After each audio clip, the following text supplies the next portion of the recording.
Maswerteng gabi po mga ka-STL. Narito na pong resulta ng STL Muntinlupa para sa araw na to, 3rd draw, January 13, 2025. Araw ng Lunes, naway ang mga natayan niyo pong mga numero kanina ay manalo nawa ngayong gabing ito, 9 PM. Kaya kunin niyo na po ang inyong mga tickets.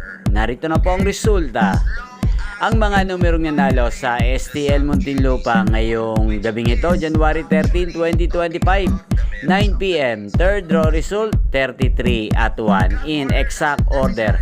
Sa lahat po ng tumaya kanina sa STL Muntinlupa para sa 3rd draw ng 33 at 1, congrats po sa inyo. Panalo po kayo again, 33 at 1. At ngayong gabing ito sa STL Muntinlupa, atin pong i-shoutout si Ate Elna ng Muntinlupa. Shoutout po sa iyo Ate Elna, naway nasa mabuti ka pong kalagayan. At sa lahat po ng mga taga Muntinlupa dyan, shoutout po sa inyo. Niyo pong napanood ang resulta ng STL Muntinlupa sa channel na to, Roderick Hernandez TV. Magkita-kita pong muli tayo bukas ng alas 11 ng umaga dito po sa channel na to. Thank you for watching.